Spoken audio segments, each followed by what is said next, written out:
Welcome to the Mind Your Hormones podcast. My name's Corinne, and I'm a board-certified holistic nutritionist who went from no period from mismanaged PCOS to a regular one.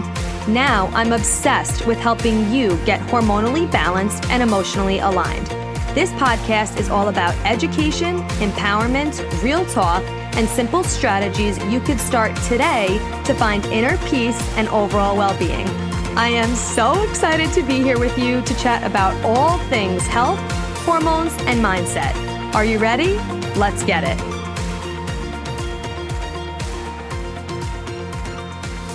Hello, welcome back to Mind Your Hormones. I'm so freaking excited you're here for this conversation because we're talking about something I'm so passionate about lately, and that is breastfeeding. I am now 12 weeks, the time you're listening to this, I'm 12 weeks postpartum. Madison was just 12 weeks as of yesterday at the time that you are listening to this, and I've been exclusively breastfeeding since the moment she was born, and I absolutely love it so much. So I really just want to talk to you about what's worked for us, what we did, what we didn't do, and just like the whole journey of it, because I think it's just really cool to, like, I know that before I, had Madison, even now, I would love to just hear what someone else is doing who's breastfeeding, because I was so interested in breastfeeding. I was like, I really hope it's going to work for me. I want to make sure that I'm going to be able to do it. Like, it was something that was really, really important to me. Obviously, if you're not breastfeeding or you're unable to, whatever it is, that's not to say you're a bad mother or you should be breastfeeding. You should never be giving your kid formula, like none of that.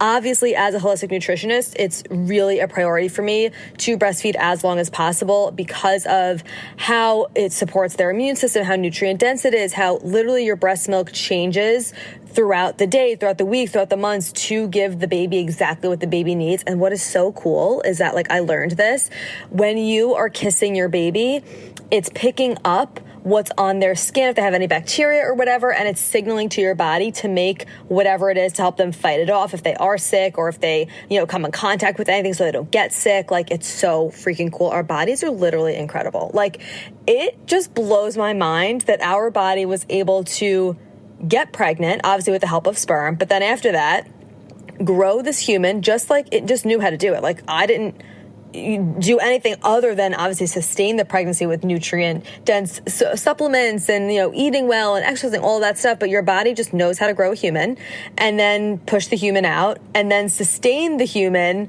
and feed them with your body. Like, it is so freaking cool. I'm obsessed with it. I love it so much. So I just want to talk to you about my journey. If you are someone who's pregnant and you're excited and you want to breastfeed, you want to hear how it's going, or maybe you're not pregnant yet, but you want to be and you want to breastfeed, whatever it is, right? Or you're just like, hey, I just want to hear about it. But before I get into it, I want to obviously do a disclaimer. I am not a lactation consultant. I am not a specialist in breastfeeding. I am simply just talking to you about my journey. And I am someone who, there's 2 episodes on the podcast right now. One was with a, IBCLC, an internationally board certified lactation consultant, Kelly Kendall. I'm obsessed with her. She's amazing. She actually is someone who created the course Boob School that I took. I'm still a part of it. And that is something that I credit to a huge part of our success with breastfeeding is 100% because of her course. Like, I literally will talk about this till the end of time because of how freaking incredible this course is. She talks to you about how to properly latch, how to hand express, how to increase your milk supply, if you have mastitis or clogged ducts, or if you're, how to start incorporating bottles. Like, there's weekly support calls. It's so, so important to get the support around this. And I'm someone who, if I know I want to do something and I know there's someone who knows way more about it than I am and who could teach me about it, I'm going to invest in something to actually help support me. So I purchased Boob School. If you are looking for that type of support, I'll put the link for that in the show notes. This is, again, I am not talking to you about anything like that. I am not an expert in it. There's also a discount code for you, code Corinne, if you do want to get Boob School for 10% off. I cannot recommend it enough. But there's an episode where I interviewed her on the podcast too that we'll link below. And then I also talked to the owner of the Little Milk Bar. Her name is Lindsay. She's all about empowering mothers to breastfeed in public, not feeling like you need to cover yourself up. This was something I was really, really nervous about in the beginning. And now I will literally breastfeed anywhere, anytime, does not matter. I'm all over my Instagram showing it because I want other women to see it and know that, like, It's not disrespectful. It's not a weird thing. You're literally just feeding your baby. Obviously, I'm not walking around with my boobs out, but like I'm not putting a cover over myself. You can't see my boobs when I pull up my shirt and her head is on my boob. Like you can't see anything. Anyway, that was another awesome episode about breastfeeding, empowerment, and just empowering mothers to feed in the way that feels best for them. So I'll link that episode below too. But I just wanted to disclaimer, like this is not me giving you expert advice. It's just me talking about my journey of breastfeeding with you, okay? All right, so let's start from the beginning. So I started breastfeeding again immediately. I had Madison unmedicated, vaginally, no epidural, no anything, which was incredible. I have another episode on that if you missed it, my whole birth story. I went over it with my doula. I did birth in a hospital, so there's just proof for you that you can have an unmedicated, no intervention. Like I was only hooked up to the monitor every like 2 or 3 hours they hooked up to me. I was very minimally checked. I didn't get any fluids, nothing like that. And that is all because that was in my birth plan and I communicated those desires. And that's why I was able to do that even in a hospital setting. So there's a whole nother episode on that too. We'll put below in case you missed it. And something that was in my birth plan was, immediately skin to skin, no bath or anything, even in the hospital. I didn't even give her a bath till we got home. But that's a whole other topic. But immediate skin to skin as soon as she was born, and I was skin to skin with her for hours after, and then immediately latched her. So my doula, Corinne, her name is Corinne also, how freaking crazy. She is the best, and she didn't leave the hospital until the baby latched, which she latched like pretty much immediately after she was born. She was on my chest for a little bit, and then once like they wiped her up a little bit, the placenta came out, they did what they had to do. I latched her, and she stayed latched for like a good hour right in the beginning. And something that's so important that I learned through boob school is like the sooner you could obviously do skin to skin, the sooner you could get them on the boob and sucking, the better, because it's going to stimulate and let your body know like, hey, the baby is here. The placenta, once the placenta is delivered, it's triggering your body to know like, okay, let's start producing milk. And a lot of people will think like colostrum in the beginning is like not milk. It is. It's your first milk. It's not like your full mature milk, but it's still considered milk, and it's so freaking nutrient dense. It's so important for babies to get that colostrum if possible, obviously, right away. So she was latched for like about an hour. And something that I also learned in boob school was hand expression. And this was a tool. I didn't realize how much I'm going to need this. I'll explain why. But she teaches you how to hand express. And I collected some colostrum prior to giving birth, and I was planning to bring it to the hospital. Totally forgot. Never even ended up using it. But the point for me of how powerful it was just learning the skill of how to hand express, which means like you're like pumping pretty much essentially with your hand to excrete colostrum out of your breasts. And you could start doing this at 36 weeks pregnant with clearance from your doctor. If you're cleared to have sex during like that time, then you're cleared to, hand express. Obviously check with your doctor because everyone's pregnancy is different. But learning that skill was vital to our breastfeeding journey, which I'm going to get to in a second why.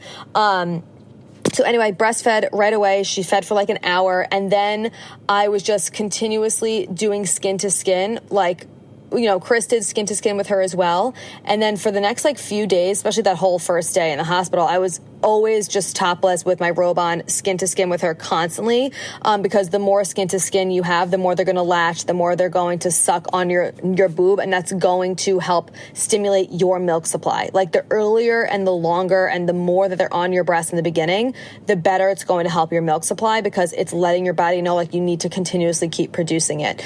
So I fed her every single hour and a half. And that's not from like when she stopped until she starts again. The hour and a half starts the second you start feeding her until you start feeding her again. So like, say I started feeding her at 3:00, then I would have to feed her again at 4:30. Right? Even if she didn't finish eating or whatever till like 3:30, I would still have to then start feeding her again at 4:30. Because it's when you actually start. So it's a lot. You're feeding like 8 to 12 times a day. It was more like 12 times a day, which is a lot. And I did that for the whole first month. And I was very, very, very strategic about that, because I knew that was going to help dictate my milk supply moving forward. So even though it was so fucking hard, especially in the middle of the night, because in the beginning, like, it takes a while, like, right, like you're feeding them, they're falling asleep at the boob because they're tired, you have to wake them up, and then I was changing them and then getting them back to sleep. By the time I laid back down, I literally was waking up in 45 minutes to feed her again.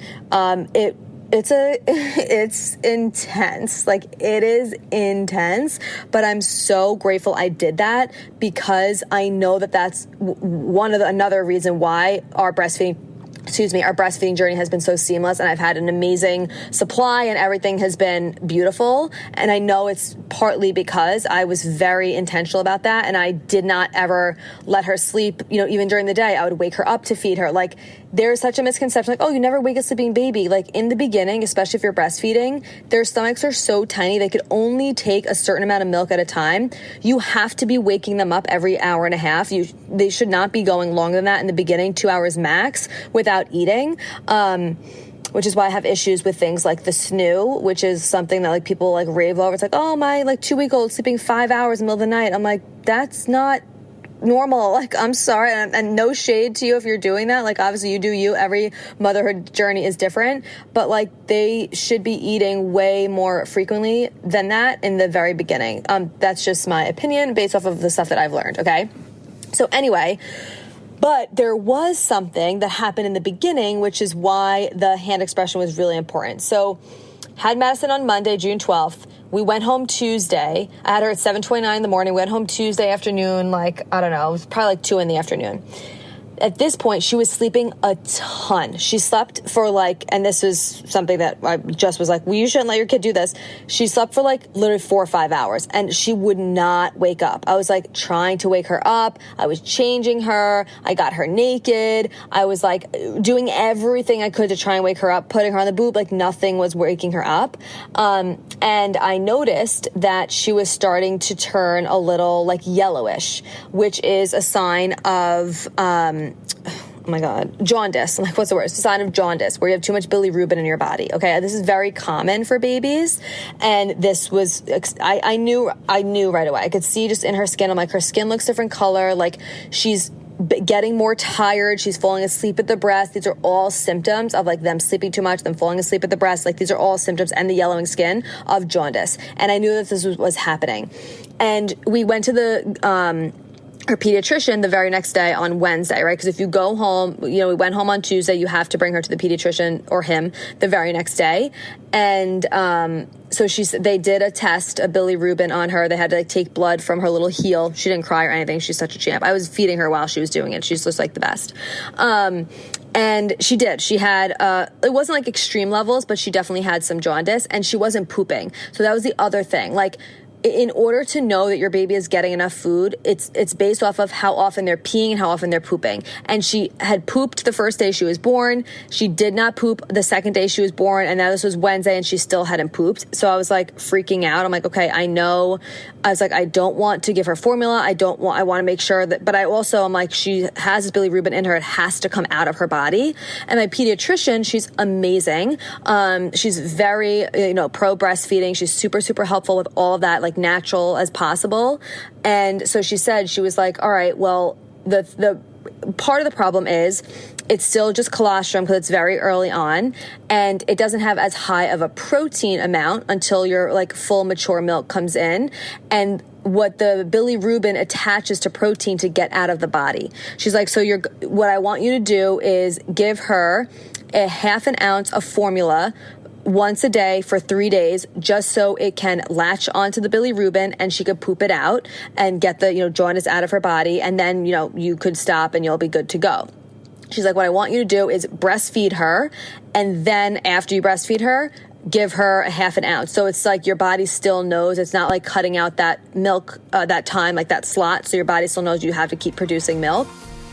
Okay, so obviously we are talking about breastfeeding, and something that I know is so freaking crucial and I know has made such a huge difference in my breastfeeding journey is the amount of nutrients that I'm actually getting from the supplements that I'm taking, because when you're breastfeeding, like that little babe is sucking you dry, okay? Like literally and figuratively, they are taking up so many of your nutrients because you're producing milk that's perfectly curated for them, which is so freaking cool. fuel and all the nutrients that they need, it's coming from you. So if you don't have a therapeutic amount, an abundant amount of nutrients in your body, it's not going to be able to, you're just going to be completely depleted because it's going to prioritize the breast milk, right? And our body, if we want our reproductive system to work, if we want nice hair, skin, nails, energy, if you want healthy hormones, we have to be taking supplements that have an abundant amount of nutrients in them because our reproductive system is not vital to our survival. And your body's going to prioritize the nutrients you have for things that you need to actually stay alive, like your organs, your heart, your lungs, all of that we need to actually stay alive.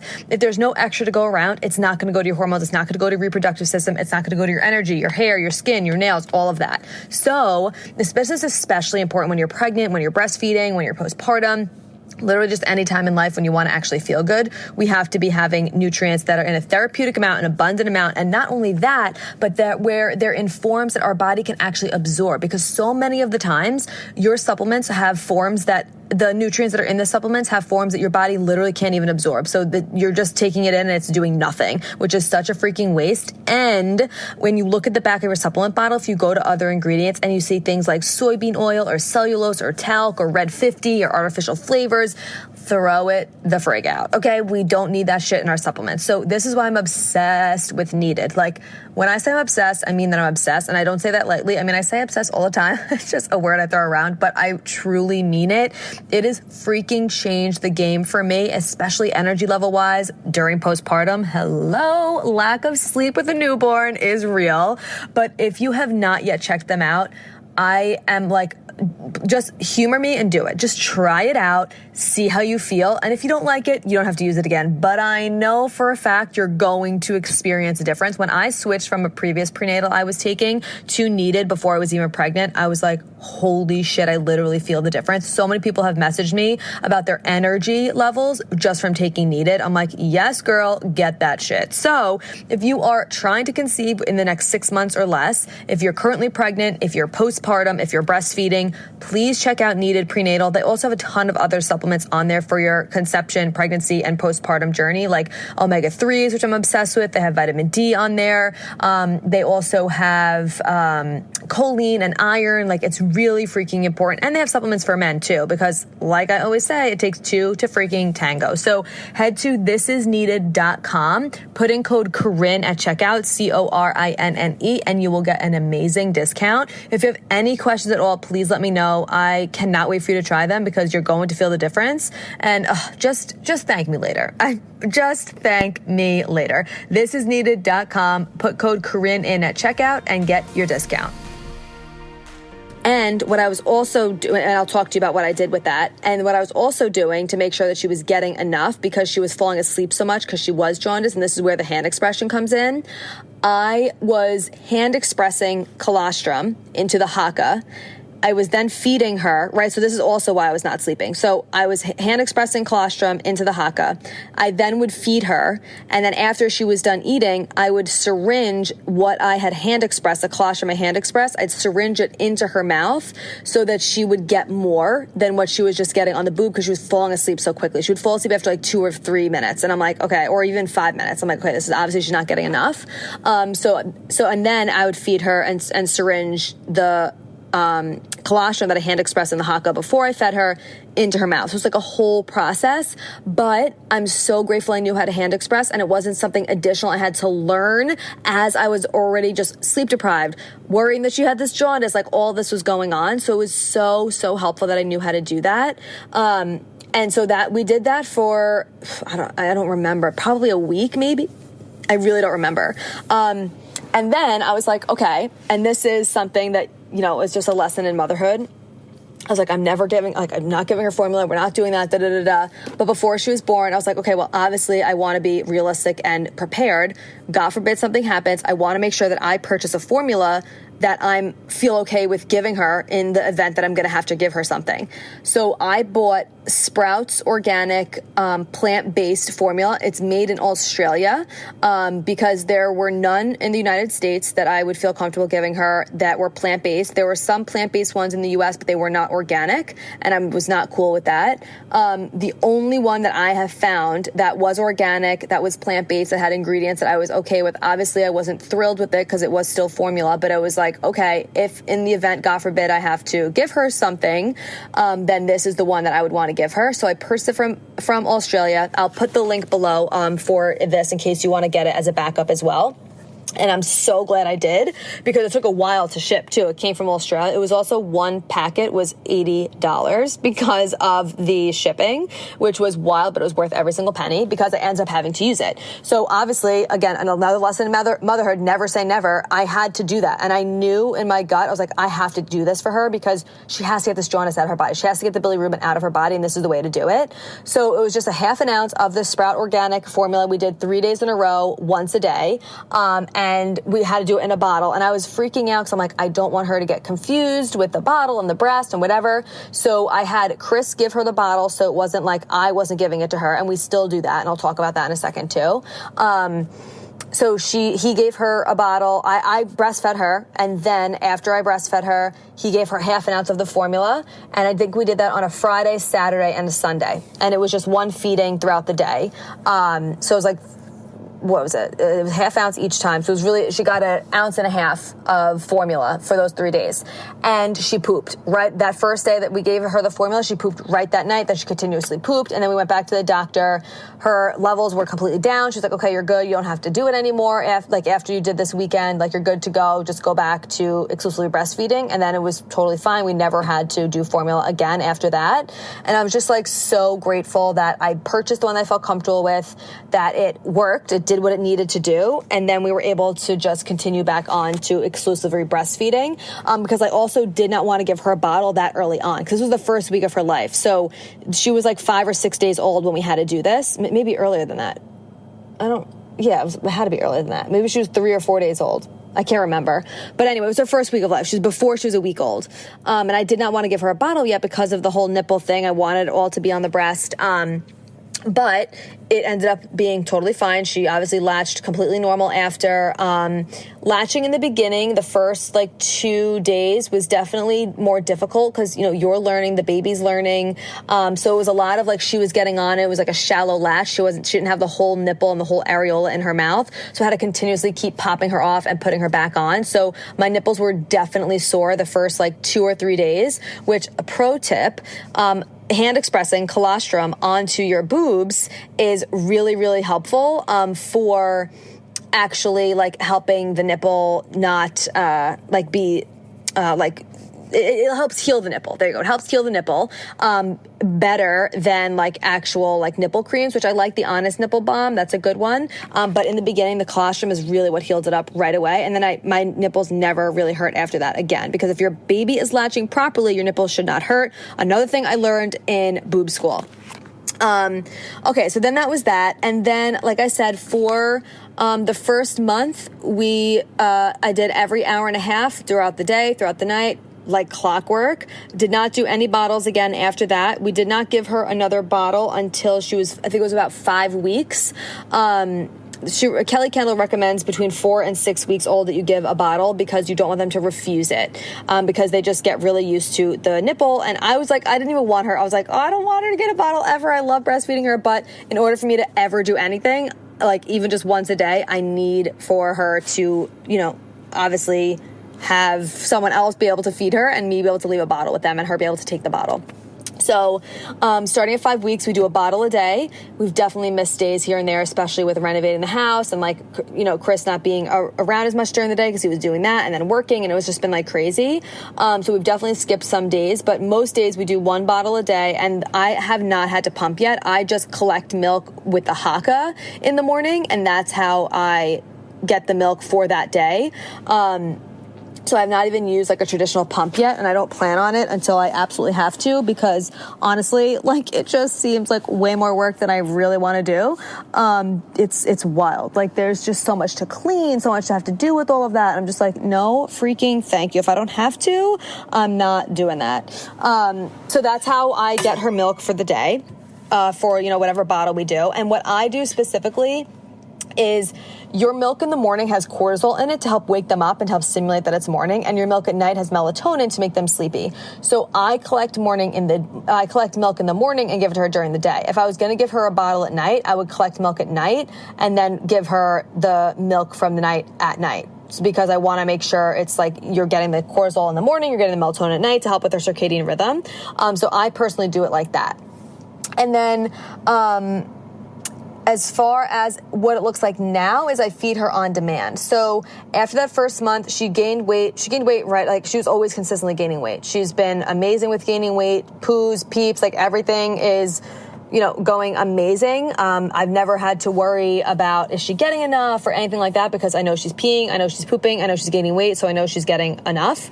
And so after, I think it was the first month, my doctor was like, okay, at night, if she goes 2 or 3 hours, you could let her go like 3 hours at the most. And then if she's sleeping more than that, then you have to wake her up. So don't let her go more than 3 hours overnight without waking up and feeding her. And if you're doing that and she is going 3 hours, you have to make sure during the day you're feeding her every 2 hours. So that's what I did for I don't know, probably the second month of her life. I can't remember what is time. And now it's just completely on demand. I still don't let her sleep more than 2.5 hours during the day. I'll wake her up, not to feed her. If she's hungry, I'll feed her, obviously, but more so for, getting used to it being daytime. We take naps, and the nighttime we sleep longer. So I don't allow her to sleep longer than 2.5 hours during the day. But I just feed her on demand. I watch her cues. If I see that she's sticking her tongue out at me, or just in general, I know that she's getting hungry. If she starts pecking her head like a little chicken, I know that's a sign. If she starts turning her head and rooting, I know that's a sign. So I just watch her signs now and feed her. Again, at 12 weeks now, it's just recently, probably these last 2 weeks, not even, she's been doing much longer stretches, like 3 hours, sometimes 4 hours during the day, 5 hours sometimes, it depends. Even nighttime, she's doing a lot longer stretches. But that really didn't start happening. It was mainly it was every hour and a half or really every 2 hours overnight for a really long time, probably until she was about maybe 10 weeks it started, or maybe a little, I don't remember. I really honestly don't remember. I just kind of go with it at this point, but now it's just completely on demand and I love it so much. It's such a bonding experience. I love how healthy it is for her. I love how she's getting so much immunity and antioxidants and nutrients that she needs, and that your milk changes based off of what the baby needs. It's so freaking cool. And again, we do the 1 bottle a day so that, she is able to take it. She sometimes gets iffy with it, she doesn't love it. Originally we were doing Dr. Brown's, that first, week of her life when we had to do the bottle 3 times. We did the Dr. Brown's glass bottles. And the preemie slow flow nipple. And then she did fine during that in those first few days. But then when I used that bottle again, starting at 5 weeks, she did not take it. She was she was choking. It was going too fast. It was absolutely horrible. So we switched to the Advent ones, with the slowest flow nipple as well, glass bottles, obviously. So I'll put those in the show notes also. I am having a baby registry coming out for you. It's taking us a really long time because there's so many other things that we're prioritizing, and I'm changing things as I go of I actually never use this. I'm using this instead. So I want it to be something that's more solidified of the things that I actually am using and liking. So stay tuned for that. It is going to come out. I'll of course let you know about it on the podcast if you want it, but those are the bottles we're using now, and it's just amazing. And I love it so much. And I hope this was just an inside journey of what, breastfeeding looks like for us, and what has worked really well. So if I would like to sum up what I think was the biggest contributors to our success with breastfeeding, it was, first of all, number 1, getting boob school. I mean, obviously, I learned so much through that. So definitely check that out. That's where the expert information actually is, not from this podcast. This is just my journey, okay? So definitely boob school, number 1. Number 2 was immediately doing skin to skin and having her latch as much as possible in the beginning. And she cluster fed in the beginning too. I think it was her 3rd or 4th week of life where it was no joke, every 20 minutes she was feeding. And we also did not do a pacifier until about 4 weeks of life, maybe a couple times before that, but I was her pacifier. So whenever she was crying or upset or whatever, I would just have her pacify on me. And again, that helps the milk supply too. And that also just creates a lot of bonding as well. So I did not give her a pacifier till about 4 weeks. I think it was maybe 3.5, 4 weeks old. And still, she really doesn't even like it. She just found her thumb. She's been working on her thumb. I'm so proud of her. She's been working on finding her thumb for like months and months, and she's finally been able to really find it. But she really doesn't even like the pacifier much. Sometimes she'll take it. It depends. And I'll give it to her if like we're in the car or on a walk or something, and I can't just like put her on the boob. But so number one, boob school is what helped with our journey and milk supply and the success that we're having with it. Number two is, she's waking up. Okay, this is extremely fitting because I'm recording in my car right now because we moved the other day. If you didn't know, we moved into a new home. There's boxes everywhere. It was just like a complete shit show. It's easier for me to record in my car right now, and Madison was sleeping. She just woke up, and I'm currently breastfeeding her as I'm finishing up this episode. So, like, I mean, how perfect was that? Anyway, so the things I think that helped me the most with breastfeeding and like our success with it and the milk supply and all of that is number one, boob school for sure. Number two, latching her immediately after birth and just feeding her as much as possible in the beginning. Having her pacify as much as possible every hour and a half for the first month. It was so hard, but it was so worth it. That's the second thing. And then honestly, the third thing is obviously like, of course, how you're fueling your body, right? Like having proper supplementation, taking, all my prenatals, everything that I was taking before pregnancy, during pregnancy, taking still now with some extra things, actually. My whole supplement protocol, I'll put in the show notes for you. That's really, really important. And obviously nourishing myself as much as possible because obviously if she...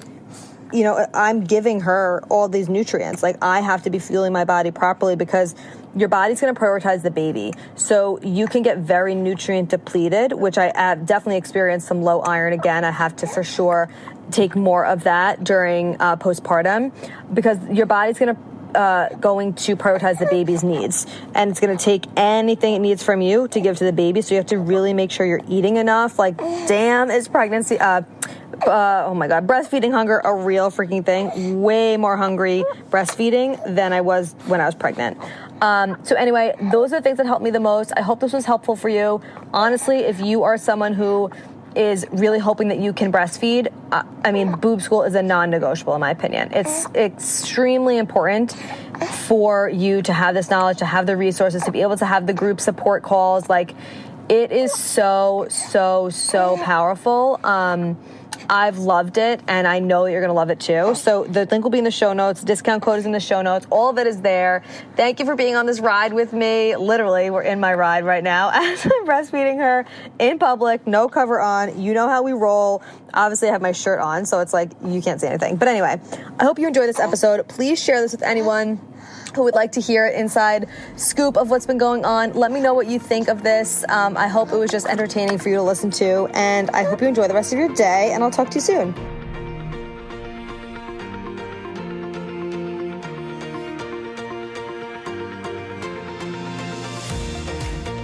Thank you so much for being here. If you loved this episode and learned something valuable, please share it with a friend who you think would also love it, or post it on social media and tag me so I could personally say thank you for helping me spread this important message. I am beyond grateful to be here with you. So until next time, stay intentional, stay consistent, and always mind your hormones.